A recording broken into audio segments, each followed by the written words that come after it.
Buenas tardes, estimado docente. Mi nombre es Marcela Alejandra Moreira Acuña, estudiante de la carrera de Psicología. En esta tarde les voy a hablar sobre las etapas del neurodesarrollo y sus posibles alteraciones. Para hablar de las etapas del neurodesarrollo, es importante también saber que el neurodesarrollo es vital para crear y mantener los circuitos neuronales que son el sustento de la formación de aspectos físicos, cognitivos y emocionales. Por lo tanto, es fundamental entender cómo se produce el proceso y cuáles son sus factores relevantes en la formación cerebral. En la etapa de la neurogénesis, empieza en una zona del cerebro llamada zona ventricular. Al principio, estas células aún no están definidas como neuronas específicas. Luego, muchas de ellas se mueven hacia un lugar definitivo, guiadas por unas células llamadas glía radial.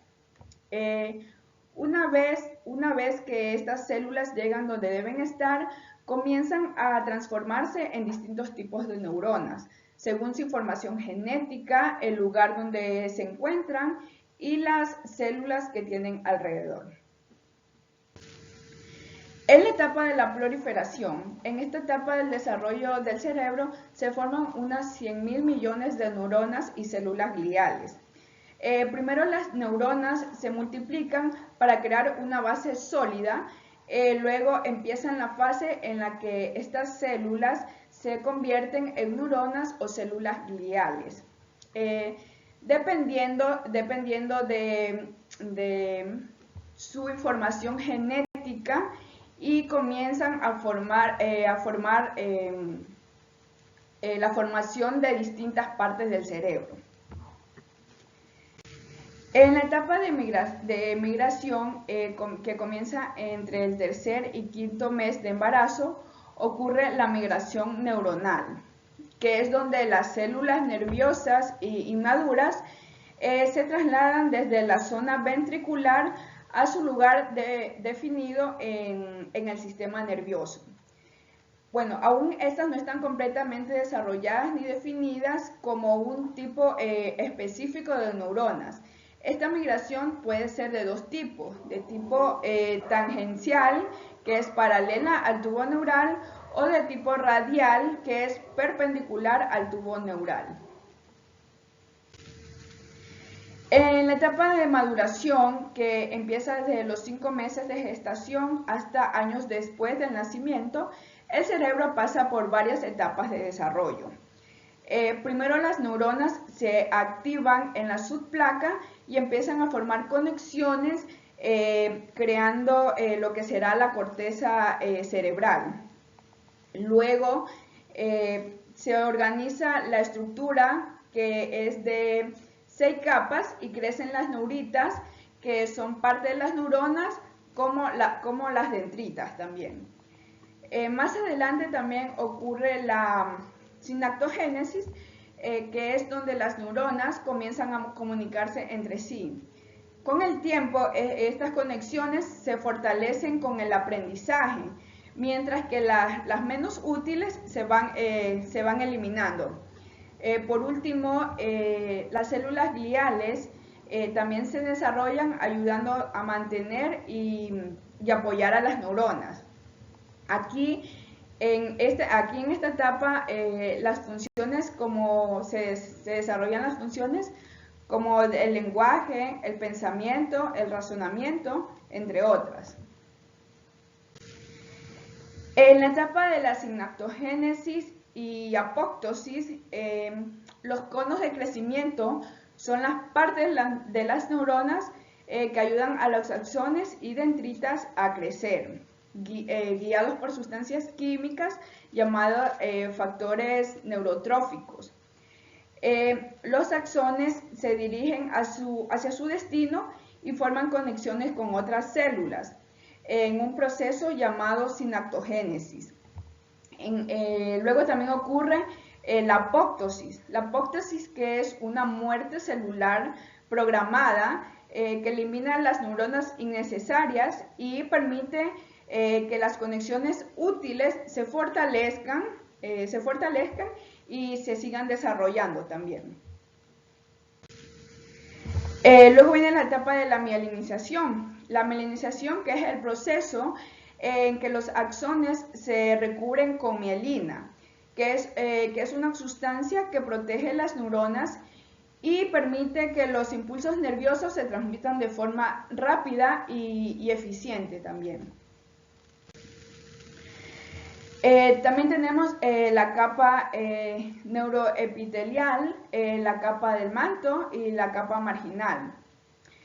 La pared del tubo neural recién cerrado está formada por células neuroepiteliales que se dividen rápidamente y forman la capa neuroepitelial.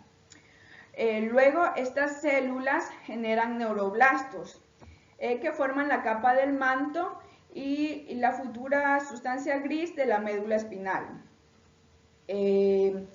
Por fuera también se forma la capa marginal, que está compuesta por fibras nerviosas mielinizadas, que será la sustancia blanca también de la médula espinal. También tenemos la placa basa, la placa alar, la placa del techo y la placa del suelo. A medida que se forman más células nerviosas, el tubo neural empieza a engrosarse en dos zonas. Una parte que es la parte de adelante, que es la parte ventral, que dará origen a las áreas motoras de la médula espinal. Y la otra parte es la parte dorsal, que se formarán las áreas sensitivas. Las zonas del centro, arriba y abajo, llamadas placa del techo y placa del suelo, no crean células nerviosas, pero sí permiten que las fibras nerviosas crucen de un lado a otro. Además de entre las zonas motoras, de las áreas motoras y sensitivas, también aparece una región llamada asta intermedia, que contiene neuronas del sistema nervioso simpático y solo se forman en ciertas partes de la médula, que son la T1 a la T12 y de la L2 a la L3. Entre las posibles alteraciones que tenemos en el neurodesarrollo, según sus etapas, en la etapa de la neurulación podemos tener alteraciones como anencefalia, encefalocele y meningocele. En la etapa de la proliferación neuronal podemos tener alteraciones como microcefalia, esclerosis tuberosa y hipoplasia cerebral. En la etapa de la migración neuronal pueden presentar esquincefalia, lisencefalia y el síndrome de Joubert. En la etapa de la maduración se puede dar alteraciones como agenesia del cuerpo calloso. En la etapa de la sinaptogénesis también puede existir alteraciones como el autismo, el síndrome de Angelman y el síndrome de Rett.